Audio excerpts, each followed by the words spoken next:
Jesus marcou as eras com amor. Seus ensinamentos ecoam através dos tempos, são bênçãos que permeiam nossas vidas. O Espírito da Verdade nos revela: Espíritas, amai-vos, eis o primeiro ensinamento. Instruí-vos, eis o segundo.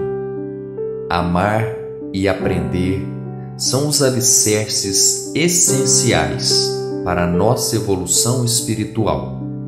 O Centro Espírita Luiz Gonzaga de Luminárias inicia mais uma jornada de reflexão e crescimento através do estudo da obra Paulo e Estevão. Sejam todos bem-vindos a essa oportunidade de mergulharmos nos ensinamentos que nos conduzem a Jesus. Boa noite, meus amados irmãos em Jesus. Sejam todos muito bem-vindos ao nosso novo encontro esse dedicado a refletir, a conversar, a mergulhar um pouco mais nessa grande obra que é Paulo e Estevão.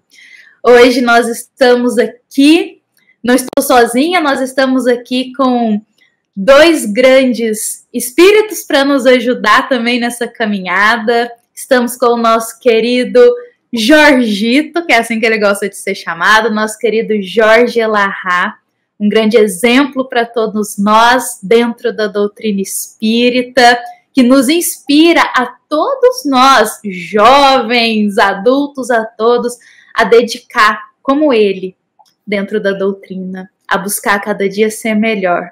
Suas palavras nos inspiram muito, Jorge. Sua conduta também. Boa noite, Jorge. Estamos aqui também com o André, da nossa amada Casa Espírita. Vocês já conhecem o André aqui, ele está conosco todos os sábados também, nos Reflexões com Emmanuel, e agora ele estará comigo estudando Paulo e Estevão. Sejam muito bem-vindos. Jorge. Muito obrigado. É uma oportunidade maravilhosa poder estarmos hoje aqui iniciando o estudo dessa obra gigantesca para o movimento espírita. E quero agradecer o convite que me foi feito, dar uma boa noite para você, boa noite para o André e boa noite para o nosso pessoal aí do chat que está conosco hoje, acompanhando as nossas conversas. Uma boa noite para todos. Sejamos todos muito bem-vindos do Brasil e do mundo, ligados nesse nosso momento em que a gente vai abrir as primeiras páginas da obra-prima de Emmanuel, ou a obra-prima feita pelas mãos de Francisco Cândido Xavier, a obra Paulo e Estevão. Muito obrigado pelo convite. Boa noite a todos, boa noite, Jorge, boa noite, Ana. Esse é um livro que... Esse livro é uma entrada de Damasco para várias pessoas quando leem esse livro. Porque ler esse livro e continuar sendo a mesma pessoa, eu acredito que a gente tem que ser muito cabeçudo. Porque é maravilhoso esse livro. É emocionante, toca o nosso coração e vamos juntos nessa caminhada rumo ao Cristo. Bom, boa noite também a todos os nossos irmãos que estão aqui nos acompanhando nesse momento. Sejam muito bem-vindos. Sintam-se envolvidos por esse amor que nos une, pelo amor de Jesus que nos conecta nesse instante. Antes de nós começarmos aqui a contextualizar como que serão os nossos encontros, antes da gente começar a adentrar aqui na obra, eu vou convidar para o nosso irmão Jorge fazer para todos nós a oração inicial. Então vamos orar. Ó Senhor Jesus, o quanto te agradecemos por essa oportunidade que tu nos concedes, de termos a chance de nos debruçarmos sobre páginas tão luminosas, a fim de encontrarmos nelas a força, a reflexão, o exemplo e a coragem que precisamos para os nossos dramas mais profundos, para os desafios que a existência nos convoca e para os grandes testemunhos e de renúncia que precisamos exercer dentro dos nossos próprios lares. E ensina-nos assim, Senhor, a retirarmos das lições que teremos no estudo desta obra os elementos essenciais para a transformação efetiva dos nossos corações. Estejas assim conosco, Senhor, e abençoa as nossas almas no propósito de servir e de aprender para servir ainda mais.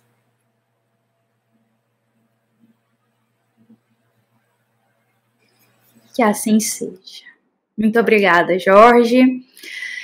E bom, meus amados irmãos, Jorge e André, eu acostumei a chamar todos de irmãos, sabe? E eu até, quem acompanha a gente aqui sabe disso, porque Jesus, ele sempre direcionava ao próximo como irmão, como uma forma de carinho, como uma forma de amor, como uma forma de reafirmar que todos somos filhos do mesmo Pai. Estamos todos na mesma balança divina. Então, meus irmãos, para a gente iniciar aqui, vamos só contextualizar como que serão os nossos encontros, já que hoje é o nosso primeiro encontro aqui. Bom, nós estamos iniciando aqui esse momento, graças à nossa amada Casa Espírita, Luiz Gonzaga, da Cidade Luminárias, que proporciona essa chance de estarmos aqui reunidos. Eu e o André estaremos aqui todos os domingos, na verdade a cada 15 dias, às 7h30 da noite, seguindo capítulo a capítulo da obra Paulo Estevão. E nós teremos a grande honra de ter o querido Jorge Elahá conosco em alguns encontros. Hoje ele está aqui no primeiro encontro conosco, nos dando essa honra, vai partilhar muito ensinamento com todos nós e em breve nós teremos ele de novo. A gente vai avisando aqui para todos vocês. O nosso propósito é ir contando a história, ir mergulhando mesmo no que está acontecendo aqui dentro da obra e trazendo reflexões para a nossa vida, fazendo link também com as obras bases de Kardec para todos nós. Então essa é a nossa didática, a forma como a gente vai caminhar a cada capítulo. A gente convida a todos para estar conosco ao longo desses encontros e hoje a gente vai começar com um prefácio, a primeira parte da obra. E eu queria muito convidar o nosso irmão André para ele contar para todos nós como que essa obra ela foi escrita, como que surgiu essa obra, André? O que você tem para partilhar com a gente?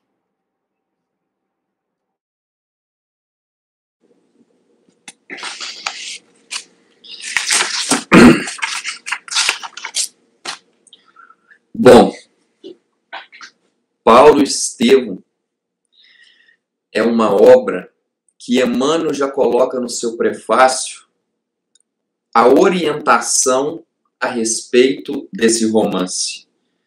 E Emmanuel, na sua humildade, ele diz: Paulo não necessita das nossas palavras, das nossas homenagens, mas ele quer, através dessa obra, mostrar para todos nós o exemplo de cristão que foi Paulo.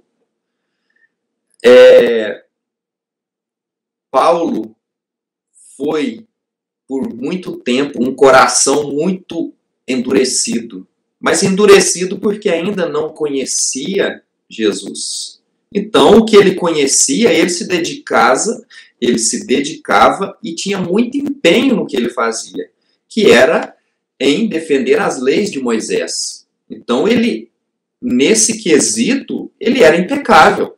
Ele tinha total conhecimento das leis de Moisés. Só que quando ele tem o contato com o início da igreja, do caminho dos primeiros cristãos, ele começa a perseguir, porque isso ia contra os princípios, os ensinamentos de Moisés. Assim ele acreditava. Ele acreditava que Jesus veio para apagar tudo que tinha de lei. Só que Jesus disse, né? Eu não vim para destruir a lei, eu vim para cumpri-la. Só que até ele ter esse entendimento demorou um pouco. Então essa obra, Paulo e Estevão, é uma obra que conta um pouco dessa trajetória de Paulo e o encontro que ele teve com Estevão. E aí, quando eu estava estudando para poder falar um pouco dessa obra, eu cheguei no capítulo 4 de Atos, versículo 11, e eu achei muito interessante porque ele diz assim: é ele a pedra rejeitada dos construtores, que se tornou a pedra angular. E aí eu tive uma interpretação de que Estevão foi a pedra angular para Paulo, porque através de Estevão, dos pergaminhos que ele escreveu a respeito de Jesus, os primeiros contatos que Estevão teve com os ensinamentos de Jesus, ele escreveu, e Paulo, quando teve esse contato, foi ali que começou a edificar essa fé de Paulo em Jesus. Sim. Eu queria, Ana, fazer um comentário aqui. Falar um pouquinho sobre o médium e sobre o que aconteceu nesse período. Nenhum de nós ignora que Chico Xavier nasceu no ano de 1910. Essa obra ela foi publicada em 1942, mas ela foi escrita em 41. Então, ele tinha 29 anos. Ele era muito jovem quando ele recebe essa obra. Muito jovem. E é um período muito forte dentro da história da humanidade, porque é o período da Segunda Guerra Mundial. Esse livro ele é escrito dentro dessa janela de tempo. Ele está escrevendo essa obra, Emmanuel está escrevendo essa obra por Chico, e o mundo está se destruindo na Segunda Guerra Mundial. E assim a gente vê a misericórdia no sentido de, no período de maior sombra, num período de tamanha dor, esse livro, com esse volume de informações espetaculares, ter sido trazido para nós, para que a gente consiga ter isso como referência. E nessa época, a gente, quando pensa no Chico Xavier, sempre pensa nele velhinho, né? Mas ele já foi jovem, ele já teve a idade bem mais jovem de tudo, não é? E foi nesse período que ele vai receber essa obra. E essa obra, ela é recebida numa circunstância muito especial. Porque, assim, os médios grandes, como Divaldo, Ivone, Chico, eles têm coisas muito particulares sobre a maneira como as obras são recebidas. Ivone, por exemplo, era uma costureira muito pobre, e as pessoas que viveram perto dela dizem que ela não tinha dinheiro para comprar papel. Então, ela usava o papel de pão para fazer as psicografias. Era ali que ela psicografava e depois era datilografado. Não era digitado, era datilografado. Ou seja, errou, arranca, faz de novo. Para poder escrever as obras que ela produzia.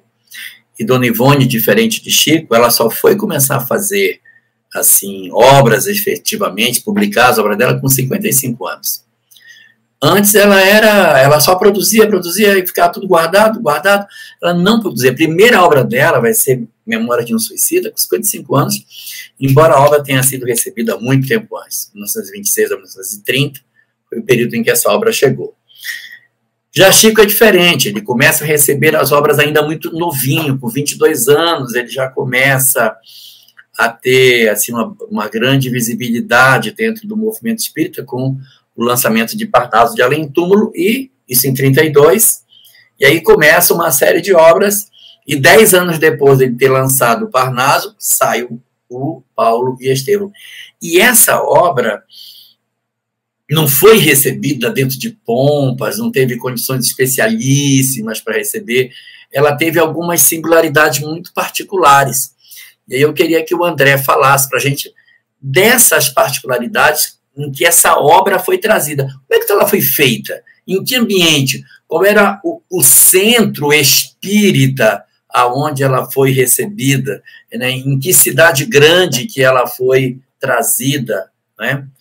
Como é que era isso? Como é que era o carro que ele usava para ir para o centro espírita para receber essa obra? Como é que é essa história? O Chico trabalhava na fazenda Modelo, né? E aí o patrão dele liberou para que nas noites ele pudesse escrever essa obra, trabalhar ali a lavra mediúnica dele no porão da fazenda Modelo. E ali ele ficou.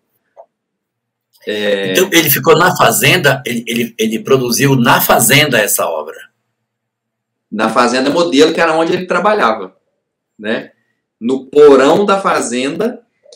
E ele chegou um período que ele estava se sentindo muito sozinho, sem companhia para poder escrever essa obra, né? Eu acho que só a companhia do Emmanuel ali chamando a atenção dele para escrever não estava sendo suficiente, ele estava se sentindo sozinho ainda. E aí ele então pede para Emmanuel uma companhia, para que ele tivesse ali para escrever, para estimular ele a escrever. E aí então um belo de um sapo entra pelo porão e fica ali fazendo companhia. Sapo. O sapo entra e fica ali fazendo companhia para ele todos os dias, todas as noites, até o dia que ele concluiu a obra e o sapo se despediu dele e nunca mais voltou. Essa foi a companhia dele. E tenho um adendo que, olha que incrível, o Chico trabalhava todos os dias, trabalho material dele, trabalho físico, e aí na hora que ele saía do serviço, ele ia se dedicar a esse trabalho espiritual. Diz que ele ficava psicografando mais ou menos das 5 da tarde até 2 da manhã. Então, olha só, como o Jorge lembrou uma coisa importante. Ele era jovem, seus 29 anos. Ele podia estar fazendo várias outras coisas do mundo, no mundo. Mas olha a dedicação dele, que exemplo pra gente. Então, assim, ficar de 5 às 2 horas da manhã, pensando, sentado naquela posição, psicografando. Igual o André traz aqui, num porão, Jorge, não tinha as regalias. Acompanhado de um sapo. Na companhia, né? Porque quando a gente lê essa maravilha que é Paulo Estevão, qual é o médium que não quer ter escrito uma obra dessa? Mas será que todo médium quer passar por todo o processo que Chico passou, toda a dedicação, madrugadas em claro? Não que isso tenha sido sacrifício para ele, pode ser para a gente, mas para ele nunca foi. Para ele sempre foi dedicação e obrigação, né, natural da sua mediunidade. Compromisso, né, que ele tinha com essa mediunidade dele. Ele tinha total compromisso e responsabilidade. Exatamente. Inclusive, Chico vai dizer que é uma das obras mais especiais que ele já teve a chance de psicografar. Então, essa obra tem um lugarzinho especial no coração dele.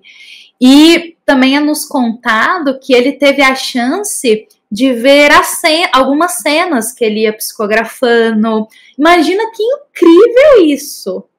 Poder ver a cena que ele estava psicografando. Então, eu acredito que foi um trabalho muito iluminado, trabalho belíssimo. Claro, teve o seu sacrifício, como o André disse, às vezes pra gente é sacrifício, ficar de 5 às 2 da manhã, a gente ia ficar lá reclamando, não ia, não, mas tem que parar para comer, mas eu quero descansar. Gente, Chico, ele atendia a todos com muita paciência. Chico, ele estava sempre com um sorriso no rosto, com uma disposição para servir a Jesus, para servir com caridade na doutrina espírita. E, às vezes, igual o André disse, a gente olha essa obra e fala, nossa, que linda. Eu queria psicografar uma obra dessa também. Mas o que ele passou? Quais foram as condições dele para ir? A gente não pode se esquecer. Jorge, o que a senhora acha disso? Não, eu queria saber, você falou, mas não contou. Ele viu cenas. Que cenas que ele viu? Cenas. O que é nos contado aqui, que eu coloquei, que em desdobramento, o Chico teve a oportunidade de ver algumas cenas, como sentir o cheiro das rosas de Abigail. É um trecho que a gente vai ver daqui a pouco, nos próximos encontros. Abigail, ela gostava muito de rosas, então na frente da casa dela tinha as roseiras, que ela cuidava com muito carinho. E Chico teve a chance de sentir o cheiro das rosas de Abigail. Ele teve a chance também de ouvir a voz de alguma das almas que fazem parte aqui, como a voz que é colocada pra gente de Paulo, a voz de Jesus.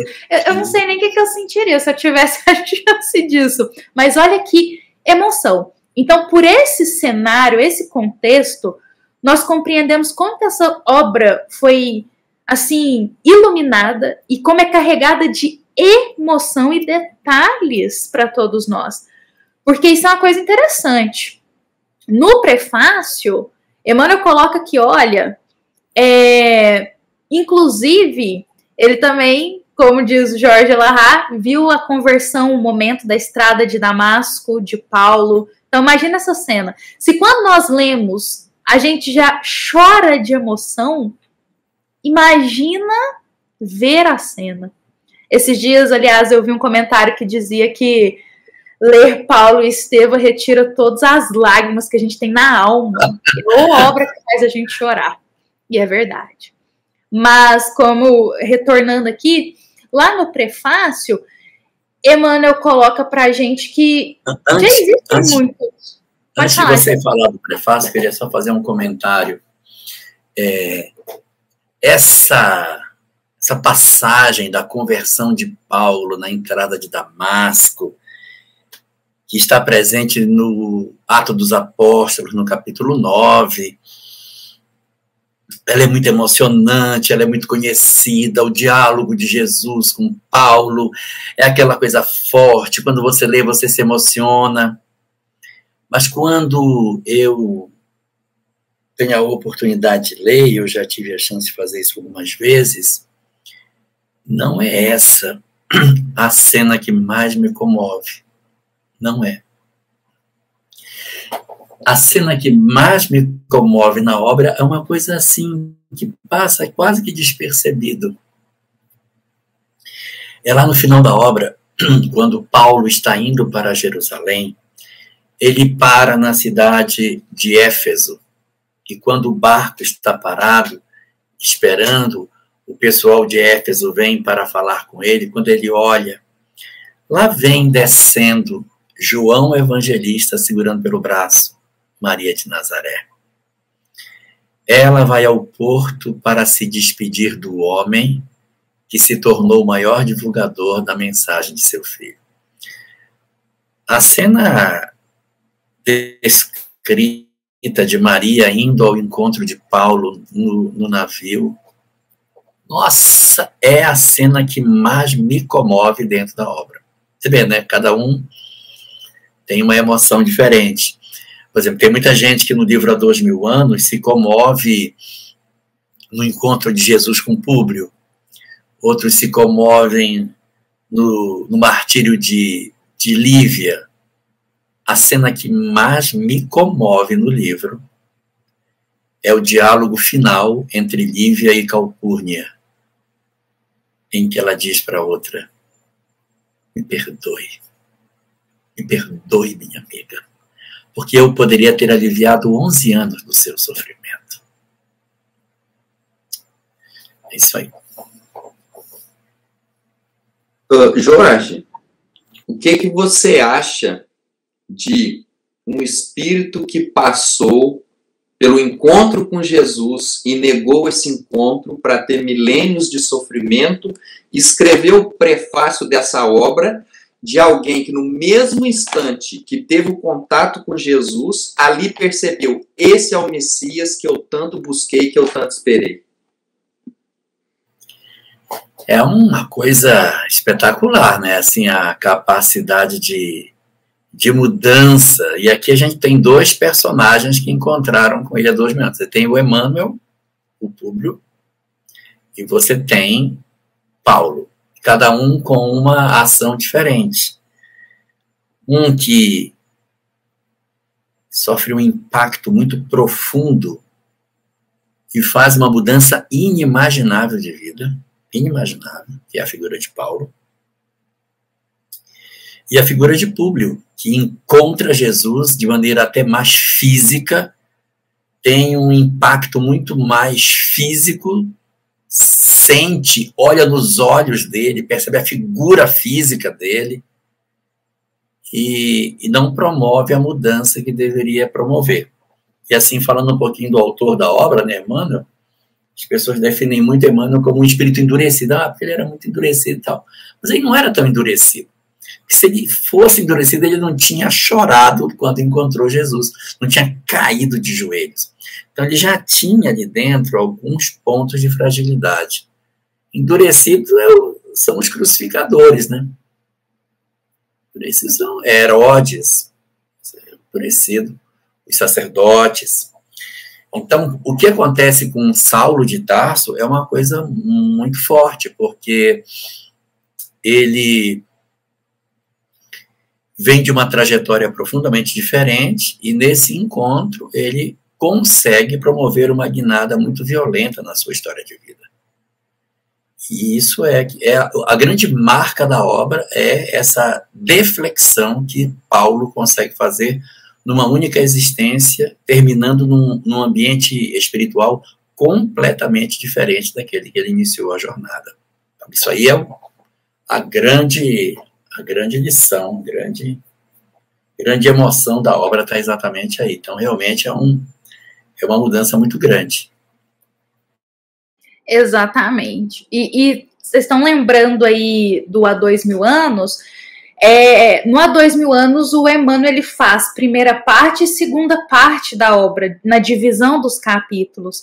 E no Paulo Estevão, é da mesma forma. A gente tem 20 capítulos, e a gente tem os 10 na primeira parte, e depois outros 10 na segunda. E o que eu estava notando, até lembrando de Há 2 mil anos, é que é como se Emmanuel fizesse assim, olha, essa primeira parte é uma certa condução na vida, uma certa conduta.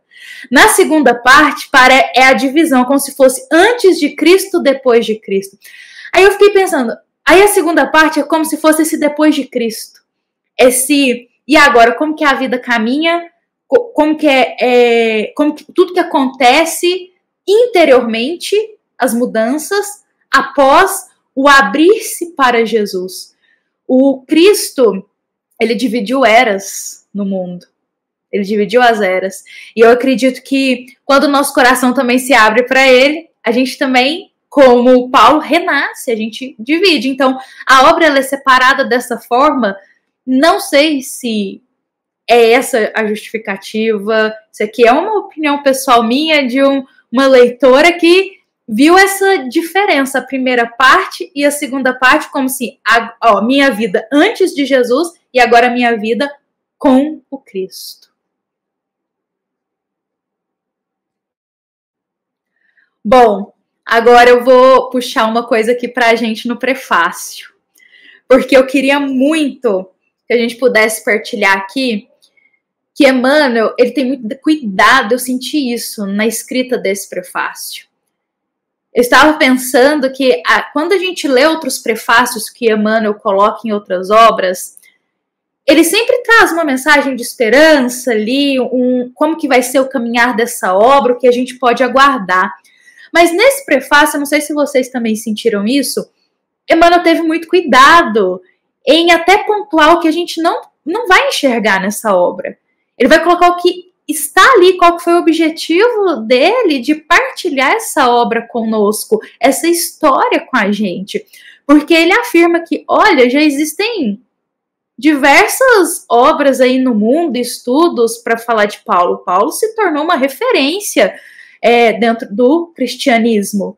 Então, a nossa proposta não é ir por essa linha que todos já caminham. Isso aí nós já temos acesso.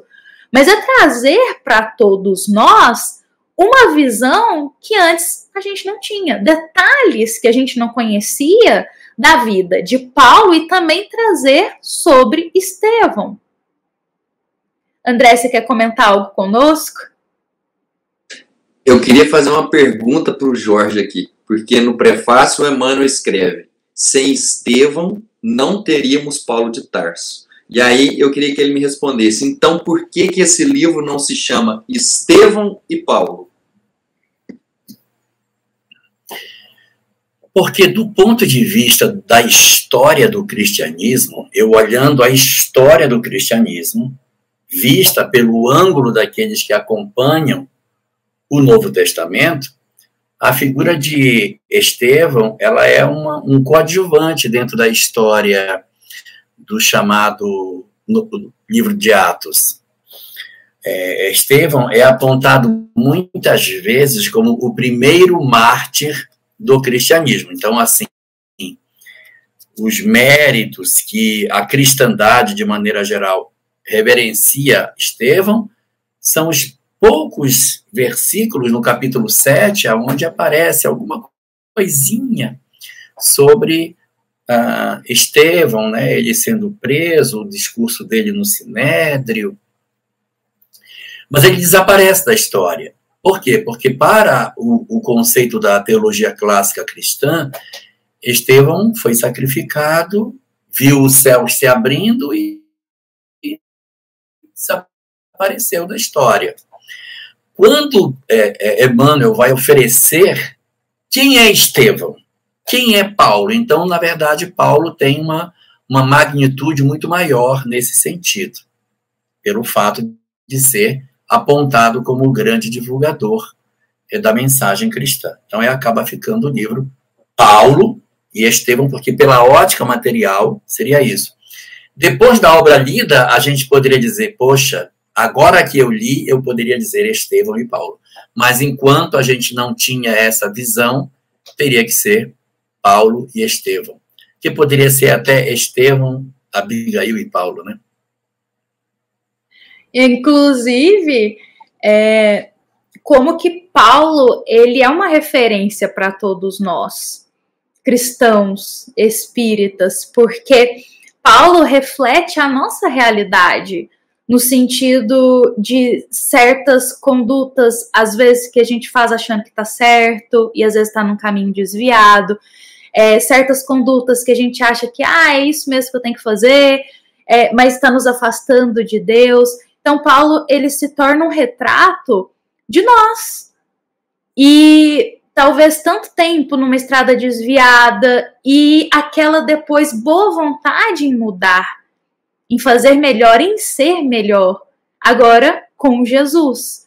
Então, eu acredito que nós nos identificamos muito com Paulo, porque Estevão, nós vamos perceber isso na obra. O coração dele já demonstra ali uma sensibilidade maior, uma delicadeza. Isso mesmo, o espírito já está lá na frente. Então, por mais que ele... vale a gente ressaltar que Estevão, assim como Paulo, não tiveram um encontro físico, presencial com Jesus como os outros apóstolos tiveram. Eles não caminharam com Jesus. É importante a gente retratar isso. Porque, para a gente entender o seguinte, Estevão também não conhecia Jesus. Ele seguia as leis de Moisés. O coração dele estava ali. E mesmo assim, ele tinha uma sensibilidade, uma delicadeza. E quando ele conhece... ele ouve falar de Jesus lá na Casa do Caminho, que nós veremos, ele já abre o coração dele e é a guinada que ele tem. Então ele não faz uma conversão, talvez nessa existência, tão forte como acontece com a de Paulo. Talvez por isso a de Paulo marca muito o coração da gente. Porque pensamos, nossa, olha como que eu tô ainda. E olha, então eu posso mudar, eu posso ser melhor. Inclusive, no final do prefácio, Emmanuel coloca que essa obra, ela vem a fim de que cada discípulo possa entender quanto lhe compete trabalhar e sofrer por amor a Jesus Cristo. Caminho com Jesus não é de flores e de rosas, facilidades, mas, olha só, essa obra é para nos inspirar a servir, a estar com Jesus e entender que esse caminho é de muito trabalho e por vezes de sofrimento. E aí, Jorge, eu queria, se o senhor pudesse partilhar um pouco conosco, até entrando nesse tema aqui do servir a Jesus, do trabalhar, como que o senhor enxerga para nós, trabalhadores de uma casa espírita, a importância dessa obra, a importância dessa história? Deixa eu complementar aqui, claro, essa pergunta com outra pergunta para o Jorge, que é, aqui no prefácio está escrito, o convite ao ministério chega, às vezes, de maneira sutil. Como é que chegou o convite de Jesus para você, Jorge?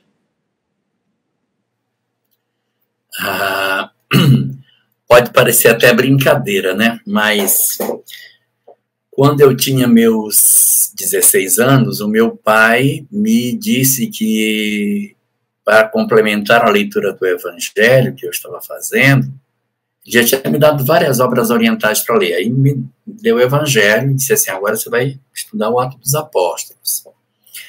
Só que como você vai embora, porque eu morava numa cidade pequena, eu fui para uma cidade maior.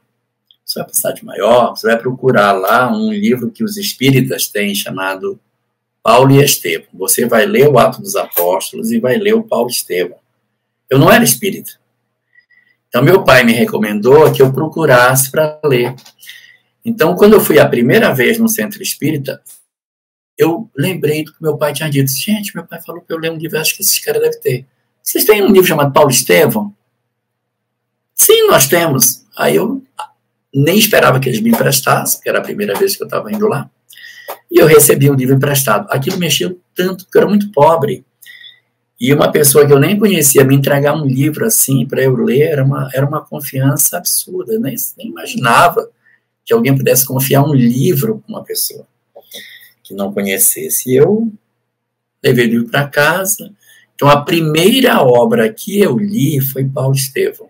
Primeiro, eu tinha 17 anos na época. Então, foi o primeiro livro que eu tive a oportunidade de ler. Eu entrei no movimento espírita em maio, quando foi em março do ano seguinte, houve um encontro de jovens chamado Paulo de Tarso, modelo de trabalhador cristão, apoiado na obra Paulo Estevão.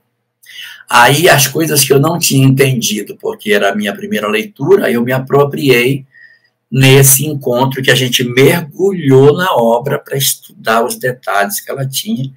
E aí eu fui perceber uma série de coisas que tinham passado despercebida na leitura. E aí eu tenho por hábito sempre voltar a esse livro pela grandeza que ele tem, pela importância que ele tem para mim. E aí a gente acaba tendo a possibilidade de ver como que ela foi, na verdade, importante, porque ela está muito ligada com a questão do trabalho, né? A questão do trabalho, o trabalhador espírita está muito vinculado com a ideia do que está proposto nessa obra. Então, aí, respondo aí a sua pergunta, André. Agora, a pergunta da Ana. É isso? A Ana perguntou como é que eu vejo isso, essa obra, para o movimento espírita. Eu vejo nessa obra uma importância muito grande para que a gente não espere condições para servir. Para mim, a grande lição é essa. Não espere condições para servir. Então, ele serviu passando fome, foi roubado, teve que andar uma longa distância até Antioquia da Pisídia para poder chegar lá, doente, cansado, sem dinheiro. As pedradas, as inúmeras chicotadas. Uma vez eu contei ele, entre pedradas, prisões e chicote, são 10 ocorrências que ele passa. Tem 10 episódios desse. Então, a vida de muitas renúncias, ela acaba sendo muito, muito significativa. E tem um momento que o livro conta, que eu acho muito bonito, que já está lá no final. Quando ele já está indo para Jerusalém, na última viagem, Lucas, que era quem escrevia Atos dos Apóstolos, começa a tomar anotações das pessoas indo no porto para se despedir de Paulo. E Paulo percebe que Lucas está colocando isso no texto. Ele diz, pode tirar essa parte aí todinha. Pode tirar, porque amanhã, quando alguém ler esse texto, eu não quero que ninguém sirva na expectativa de receber alguma coisa em troca. Deixe só as pedradas, só os golpes. Nada do que eu possa ter sido beneficiado na tarefa, você coloca no texto. Para que ninguém sirva a Jesus na expectativa de ter algum tipo de benefício.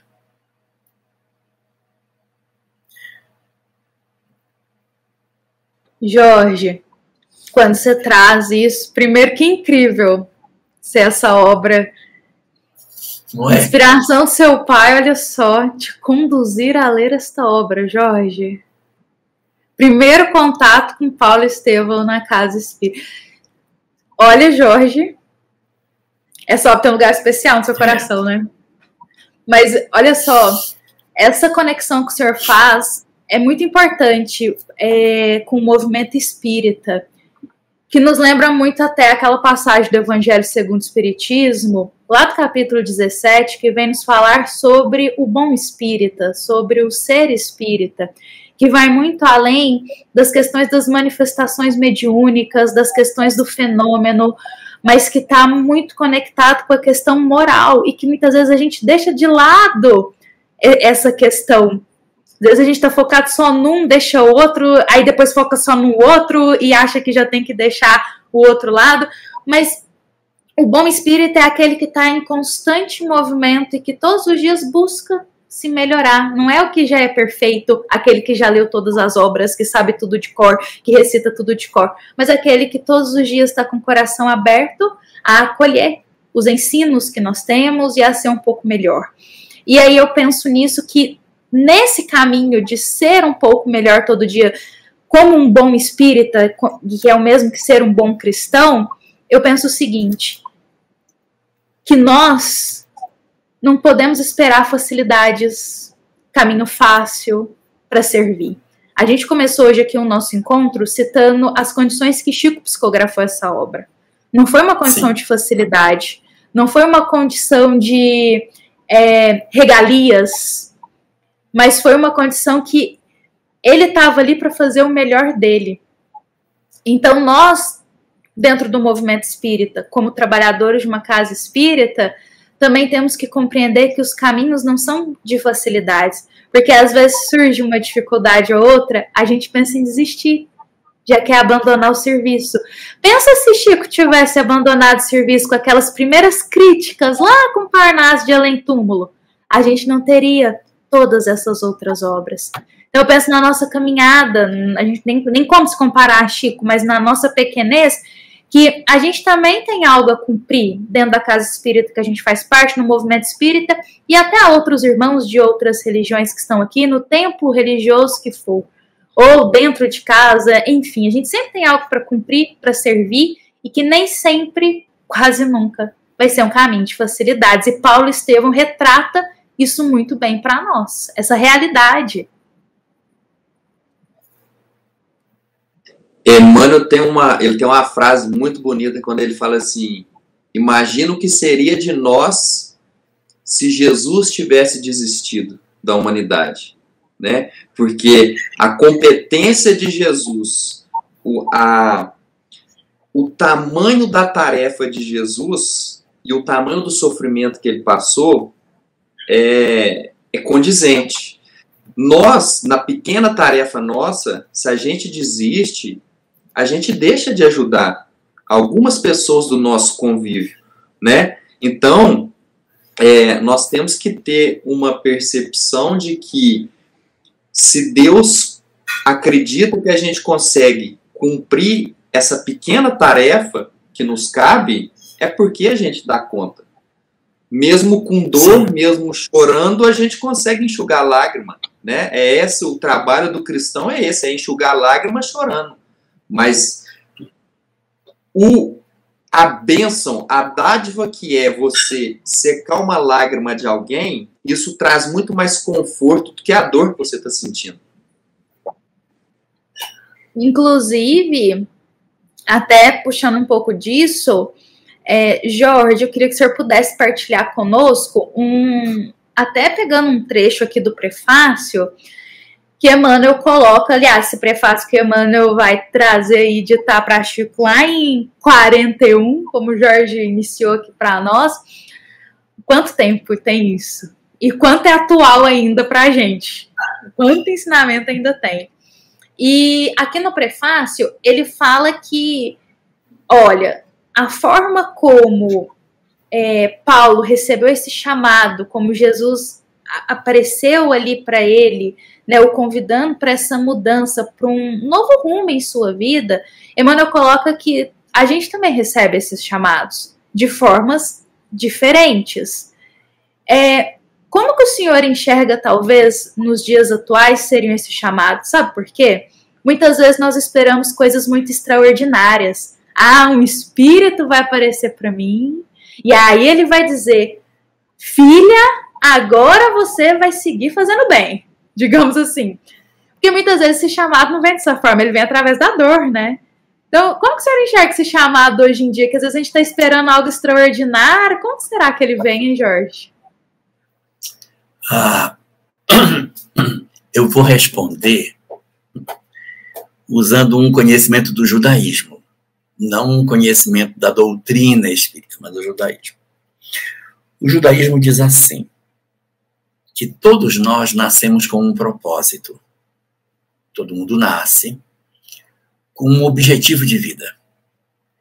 E que enquanto você não descobre a razão pela qual você veio, tudo para você é importante.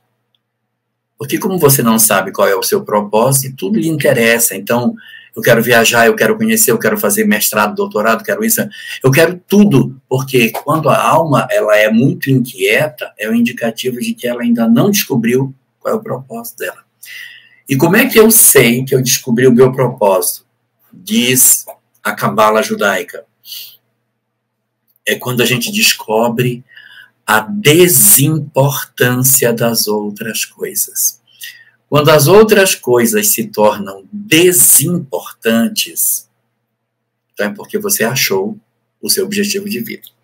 Aí que diz mais a Cabala? Se todos nós temos que encontrar um propósito, o objetivo de vida tem que ser procurar esse propósito. Mas o que fazer quando você não descobre o propósito? Você assim, eu andei, eu caminhei, eu vivi, e eu não encontrei porque foi que eu renasci. Aí diz a Cabala.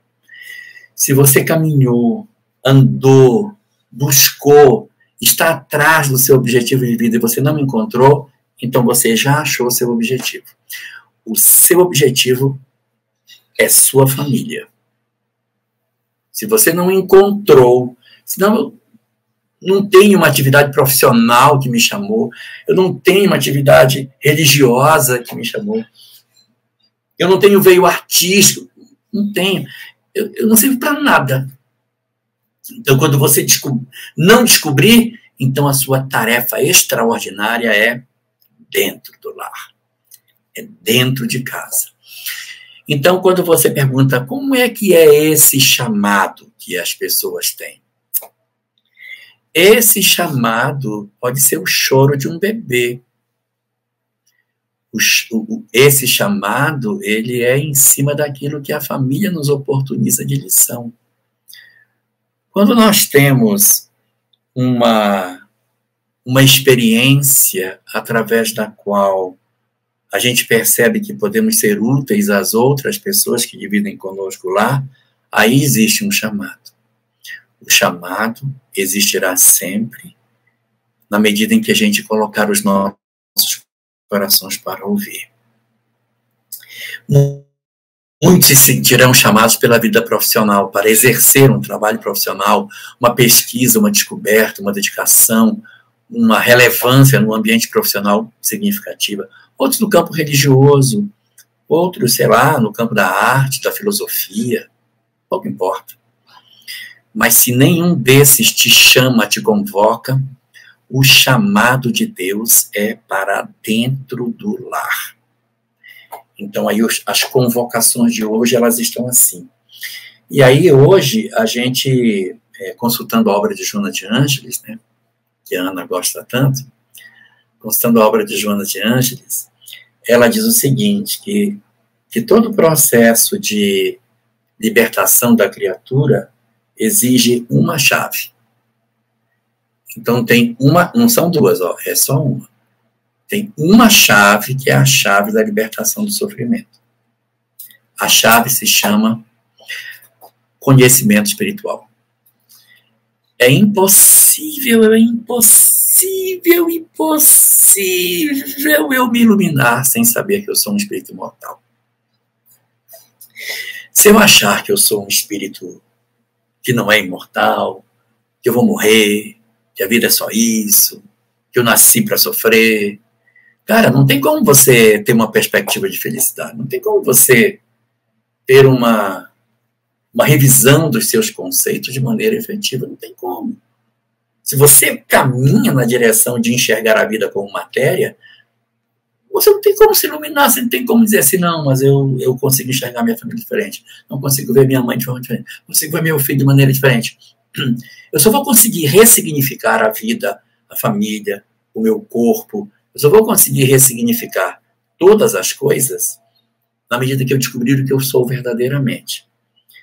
E aí eu pergunto para você, Ana, em que porta é que eu vou bater para que eu saiba onde eu possa encontrar esse conhecimento? Aonde eu vou estar para que seja me dito, olha, você é um espírito imortal, você é um filho de Deus, você é muito amado, você tem como destino a felicidade, a reencarnação é a grande lei, a mediunidade existe, o que você passa não é nada de estranho. Eu preciso encontrar esse endereço para que eu consiga ali encontrar as respostas que eu busco. Não que esse lugar, que no caso é a casa espírita, seja um fim em si mesmo. Não. Ele é o lugar onde eu vou procurar a substância para voltar para o meu ambiente de luta. Então eu preciso ir para esse lugar aonde eu me encontro, aonde eu me ilumino, aonde eu digo, então é por isso. Essa é a razão. Então é a obsessão. Então eu tenho que tratar a obsessão dessa forma. Eu preciso ter um lugar de esclarecimento, mas a casa espírita ela não é um fim em si mesmo.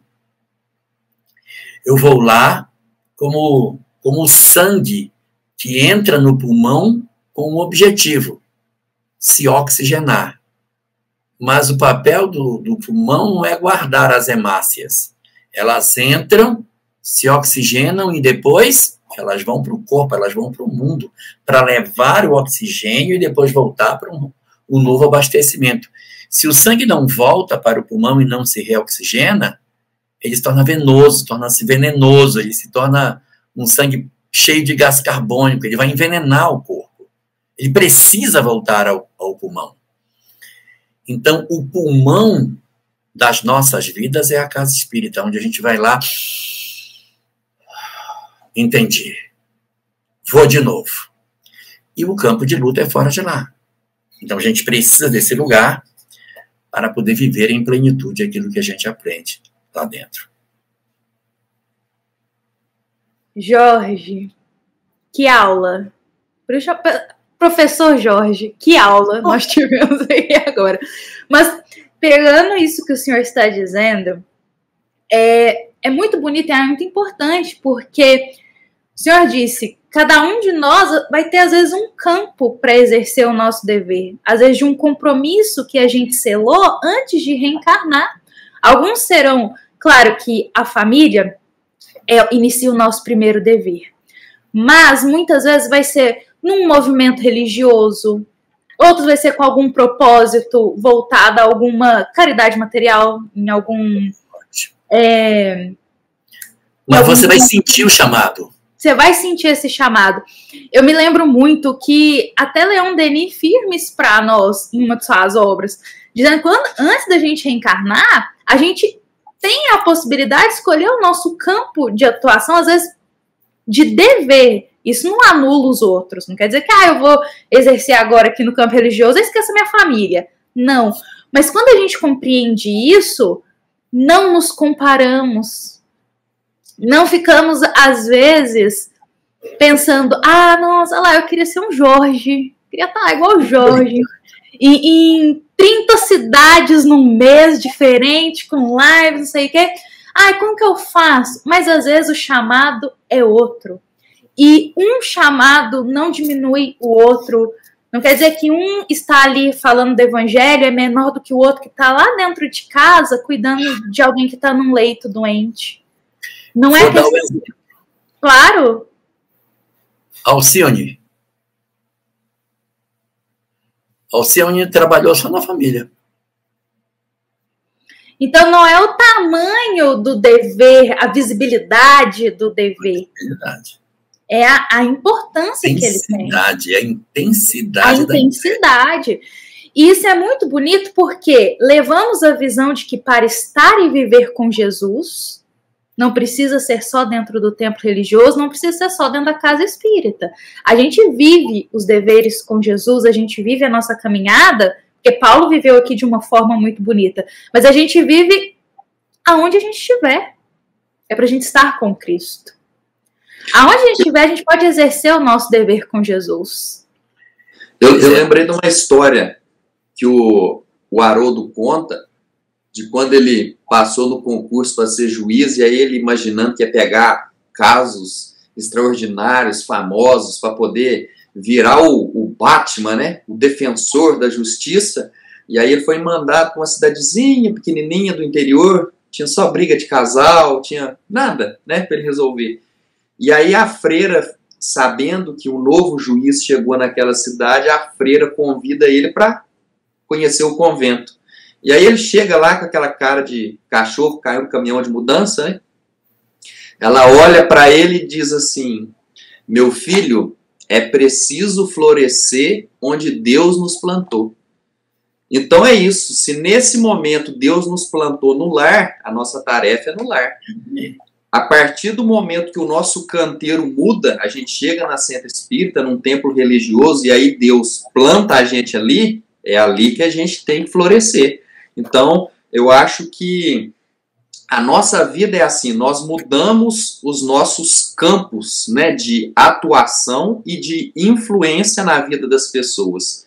E no campo que a gente tiver, a gente precisa florescer e mais que florescer, dar frutos também, né? Porque só flor não dá. O Jorge lembrou de algo muito importante também, que a casa espírita é um ponto para todos nós de muita esperança, de muita consolação. A casa espírita, a gente encontra ali a consolação que a nossa alma tanto necessita, às vezes de questões que a gente já procurou resposta em todos os lugares e não encontrou. E aí, através da dor, nós chegamos ali. Tem aquela frase, aquele ditado, né? A gente chega na casa espírita ou pela dor ou pelo amor. De 99% de nós chegou pela dor. E ali nós encontramos muitas respostas. E ali nós encontramos o afeto, a consolação. Ali nós encontramos o esclarecimento que nos conduz a não ter mais revoltas, mas a compreender as situações. A compreender aonde é o nosso dever, como deve ser, como muitas vezes é a nossa caminhada. E muitas vezes, como eu disse, foi uma escolha nossa, permitida antes da gente reencarnar. E agora estamos aqui para cumprir isso. E Paulo, falando aqui dele, exemplo para todos nós de quem cumpriu o dever de uma forma muito bonita.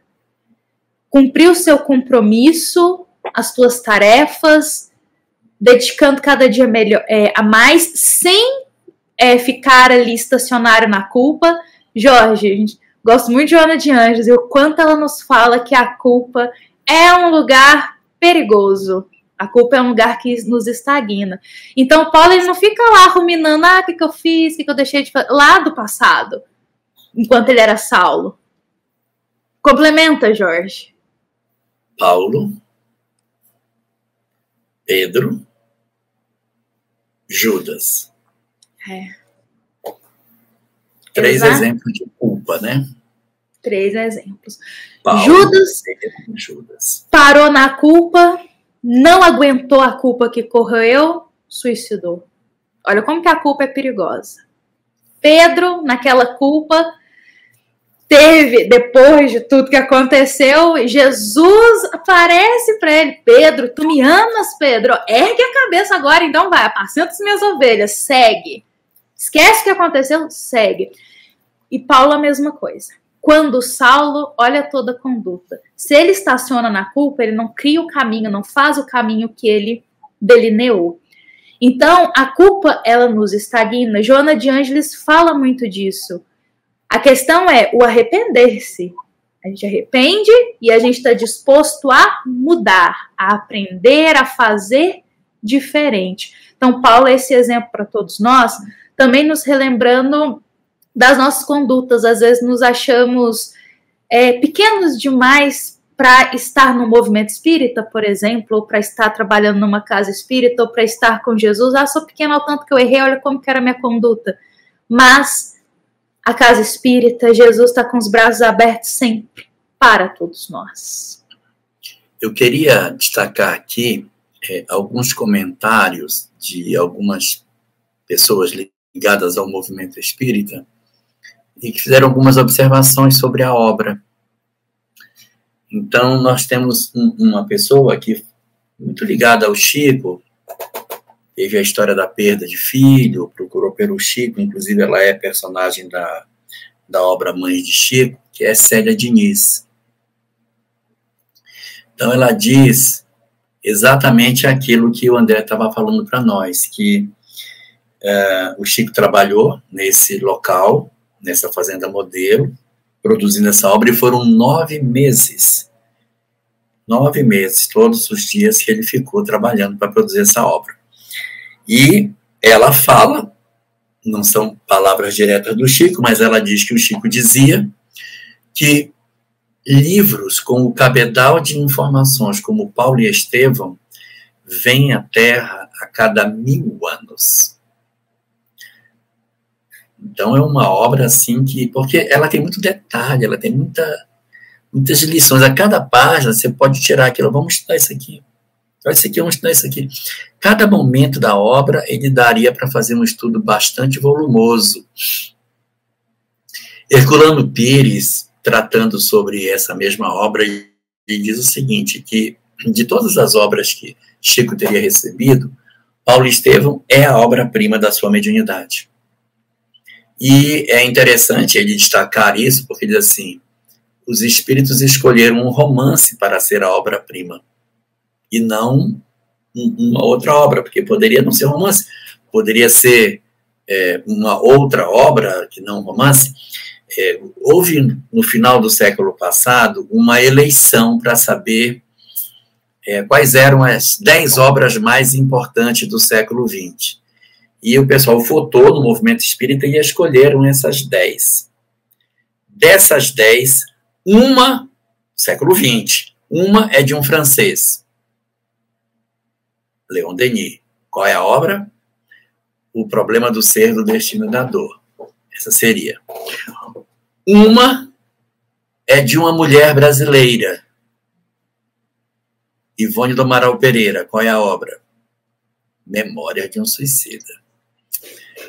Uma é uma obra produzida por um brasileiro que não é o Chico e não é médium, Herculano Pires. A obra, O Espírito e o Tempo. E 7 vem da Lavra de Chico. Um é um livro de poemas. Qual é o livro? Parnaso de Além Túmulo. 2 são romances. Há 2000 anos, Paulo e Estevão. 2 são livros do mundo espiritual de André Luiz. Nosso Lar, Missionários da Luz. E 2 são livros mais técnicos, um ligado com a biologia e outro ligado com a história. O ligado com a biologia é Evolução em 2 Mundos. E o ligado com a história, A Caminho da Luz. Então, Chico, das 10 obras, 7 vieram pelas mãos dele. E a obra-prima dele é exatamente Paulo e Estevão. Poderia ser A Caminho da Luz, poderia ser Evolução em 2 Mundos, mas a obra-prima é uma obra literária. É muito interessante que é de uma obra que é literatura, que vamos falar assim, uma história que vai trabalhar a biografia de alguém, que vai estar o que tem de mais importante. A gente pode dizer, não, é um livro que tem uma revelação espiritual, fala assim, não é. O livro é esse aqui. O livro é um livro que conta uma história, que fala do coração de uma pessoa, vai contando sua história como um todo. Então, aqui a gente vê uma presença muito forte aqui das reflexões de Herculano Pires sobre isso. Temos também uma fala de Raul Teixeira, que fala sobre todas essas coisas, e ele diz uma coisa interessante, o Raul. Ele diz que quando a obra foi escrita, e a gente vê isso no próprio prefácio, daqui a pouco a gente vai até pegar essa parte para ver. Emmanuel, ele vai procurar por Paulo para pedir autorização para escrever a história dele. So, Emmanuel foi até o Espírito Paulo e pede a ele a autorização e pede para que ele mesmo possa narrar a história e transmitir ao Chico. Então, o que acaba acontecendo? Chico não consegue captar diretamente o pensamento de Paulo. Então, isso é Raul Teixeira falando. Paulo transmitia para Emmanuel e Emmanuel transmitia para Chico. Então, é uma obra que tem um médium de médium aí para poder trazer as lembranças de Paulo para construir. Por isso os detalhes. A gente vai ver, tem uma hora que, quando ele sai de Damasco e desce num cesto, aí o pessoal diz assim, e foi dado a ele um bolo de cevada. Aí você, puxa, mas como é que sabe que tem um bolo de cevada? Como é que sabe? E se é Paulo contando, Paulo conta que é um bolo de cevada que foi dado para ele quando ele desceu. Né? Inclusive, nos dito também que Emmanuel ele teve a ajuda de muitos espíritos para partilhar os detalhes dessa obra, que ele mesmo ele não escreveu sozinho, mas teve a cooperação de muitos espíritos.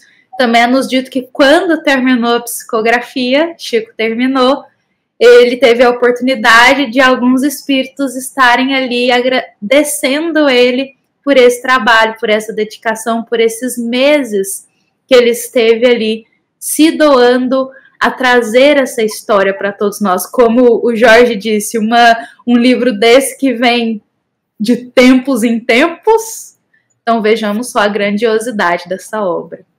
E é essa justamente a obra que a gente vai estar aqui estudando por alguns meses. Esta é a obra que a gente vai estar se dedicando a, mesmo na nossa pequeneza, buscar um pouquinho mais de ensinamento para a nossa vida. Então eu agradeço a todos que estiveram conosco aqui, eu agradeço ao Jorge, eu agradeço ao André por terem aqui partilhado desse momento com a gente. Eu agradeço a nossa Casa Espírita, Luiz Gonzaga de Luminárias, que nos proporciona este momento de estarmos aqui reunidos. Hoje a gente falou um pouquinho da obra, hoje a gente contextualizou um pouquinho como ela foi escrita, pegamos alguns trechos do prefácio, fizemos algumas reflexões e lembramos que o nosso próximo encontro, daqui a 15 dias, nós adentraremos, eu e o André, no primeiro capítulo, mergulhando aí um pouquinho mais, e que o Jorge daqui a alguns encontros estará conosco, aí a gente já vai estar na história, ele vai estar ali junto com a gente contando a história também, nos ensinando tanto. Jorge é um professor pra gente, professor Jorge Alahá, nos ensinando tanto, e aí estaremos com o nosso encontro. Muito obrigada, meus amados irmãos. Vocês gostariam de partilhar algumas palavras finais sobre o prefácio, sobre esse momento? Sintam-se à vontade agora. Eu queria só fazer uma observação, que quando ele trata do livro e comenta sobre a construção dessa obra, ele traz algumas informações muito importantes e o André já até colocou para nós, né? Todos na Terra temos um ministério de Deus, mas a maioria de nós resiste a esse chamado.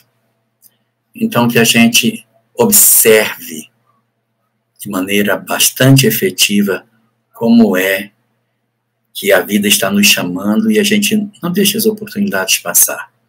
E aonde a gente vai saber que está sendo chamado? O nosso coração se sente convocado para fazer o bem. Se foi convocado para fazer o mal, não é convocação de Deus. Eu me sinto chamado e me realizo com felicidade naquilo que eu estou fazendo. Esse é o grande chamado que a vida nos traz. Bom. E só para poder finalizar aqui, eu queria dizer para todos que essa obra, ela escreve e é escrita por um espírito que disse a seguinte frase: tudo me é lícito, mas nem tudo me convém. Então, Paulo, ele tem autoridade para escrever essa frase, porque ele fez muita coisa, ele desvirtuou muito no caminho, ele agravou muito a sua encarnação, mas ele conseguiu reverter essa situação. Então, se ele, na intensidade dos seus atos praticados, conseguiu caminhar até o encontro de Jesus e fazer uma fé, né, com muitas obras que ele fez, nós também, que não chegamos a esse ponto de crueldade e de fanatismo, para nós é um pouquinho mais fácil, né? A gente não precisa fazer tanto igual ele fez, mas acho que um pouquinho a gente consegue fazer. Exatamente. Então, eu agradeço a todos que estiveram presentes aqui conosco também, nos acompanhando neste momento. Muito obrigada, meus amados irmãos. Como eu disse, Paulo e Estevão é uma grande obra e estaremos aqui nos dedicando no nosso melhor a tentar trazer algo. Eu e o André, a gente também está aqui para aprender, algo que possa somar para a nossa caminhada. Muito obrigada, Jorge, pela honra de estar com a gente nesse primeiro encontro. O senhor não sabe o quanto nosso coração se emociona pelo senhor tirar esses minutinhos do seu dia para estar com a gente aqui de Luminárias. Muito obrigada. O nosso eterno abraço a todos os irmãos. Fiquemos em paz, fiquemos com Jesus e nos encontramos daqui a 15 dias. Que assim seja.